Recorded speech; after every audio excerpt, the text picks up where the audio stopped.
Hello everyone, welcome to my channel. आज हम बात करेंगे पीएफ स्कीम को लेकर के। आखिर इतनी परेशानी यहाँ पर सरकार को क्यों हो रही है? इनको पीएफ देने में दोहरे मानक क्यों यहाँ पर अप्लाई किए जा रहे हैं? क्यों आ रही है दिक्कत? क्या दिक्कत है? और सरकार क्यों नहीं चाहती है इन जवानों को, आंगनवाड़ी वर्कर को, पीआरडी को, संविदा वर्कर को या फिर आशा वर्कर हो, जिनको कि पीएफ के दायरे में लाना चाहिए, बहुत पहले से लाना चाहिए। क्योंकि एक तो इनको अल्प मानदेय आप देते हो, दूसरी बात किसी तरह का महंगाई भत्ता नहीं देते हैं, तीसरी बात कोई बोनस, कोई त्यौहार हो, कहीं कोई सुरक्षा की गारंटी इनके पीछे नहीं है। तो ऐसे में क्या इन जवानों को एक पीएफ स्कीम होती है, उस स्कीम के तहत लाने में इतना सोच विचार करना पड़ रहा है सरकार को, जो कि सरासर गलत है। नहीं होना चाहिए ऐसा। यहाँ पर सरकार बहुत चालाकी से कह रही है।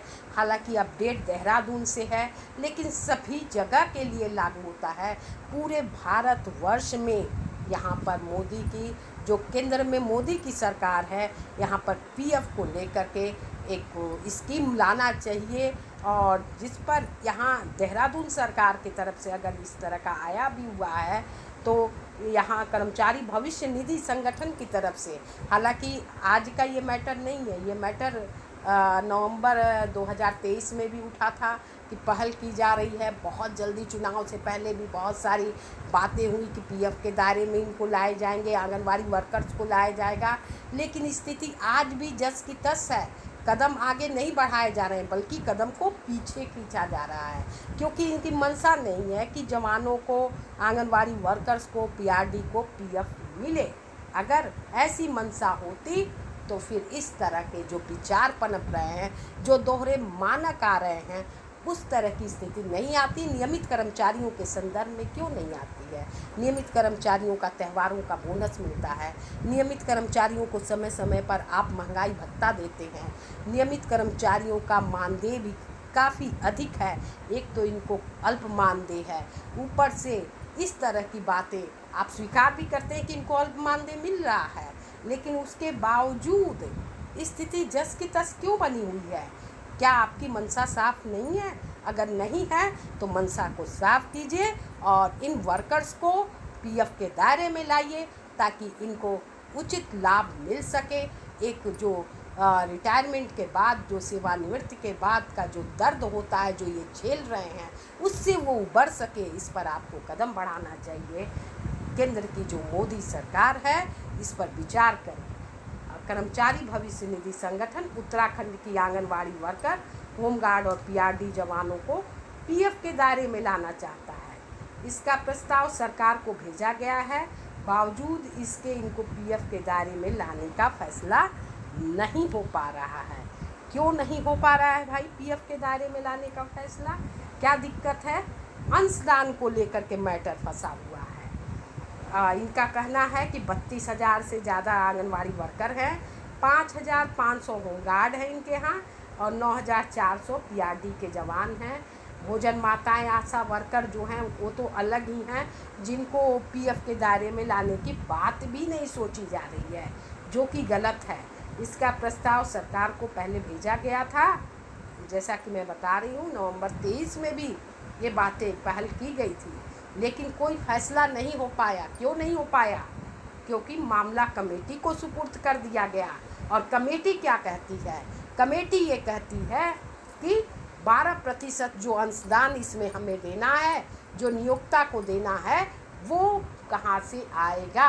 अगर कर्मचारी ये साथ में देखिए, यहाँ पर कितनी चालाकी से ये मान भी रहे हैं कि अगर वर्कर, चाहे होमगार्ड वर्कर हो, चाहे आंगनवाड़ी वर्कर हो, चाहे पीआरडी के वर्कर हो, या फिर अन्य कोई वर्कर हो, अगर ये लोग 12% अंशदान अल्प मानदेय में दे भी देते हैं, यानी आप कबूल कर रहे हैं कि 12 इनको जो है 12% देना होगा, लेकिन अल्प मानदेय ये पाते हैं। शायद कैसे ये देंगे? इनके परिवार का खर्च कैसे चलेगा?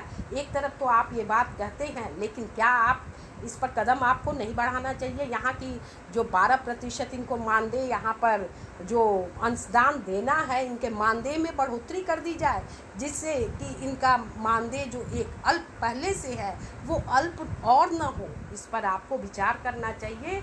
आप यहाँ कह रहे हैं कि अगर कर्मचारी तैयार हो जाते हैं तो आगे नियोक्ता कैसे देगा। बहुत यहाँ पर गलत बात यहाँ कही गई है। अगर कर्मचारी पीएफ कटौती के लिए सहमत भी हैं तो 12% अंशदान नियोक्ता को देना होगा।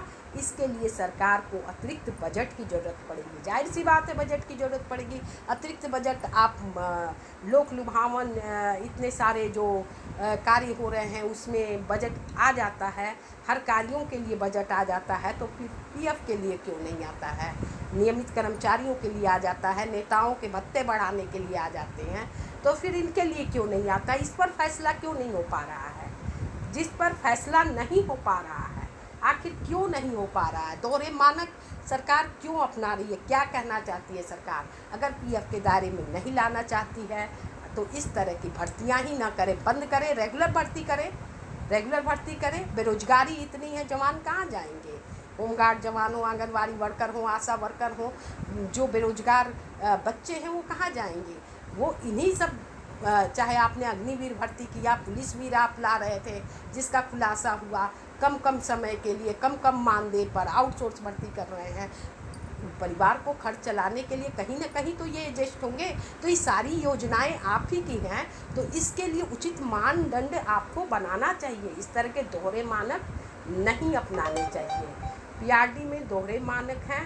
पीआरडी में पीएफ को लेकर के दोहरे मानक अपनाए जा रहे हैं। बतौर एजेंसी इस तरह की बातें कही जा रही हैं कि जिन कर्मचारियों को दूसरे विभागों में लगाया जा रहा है उनसे पीएफ की कटौती हो रही है, लेकिन जो सीधे पीआरडी से मानदेय लेकर के आ रहे हैं उनको पीएफ का लाभ नहीं मिल रहा है।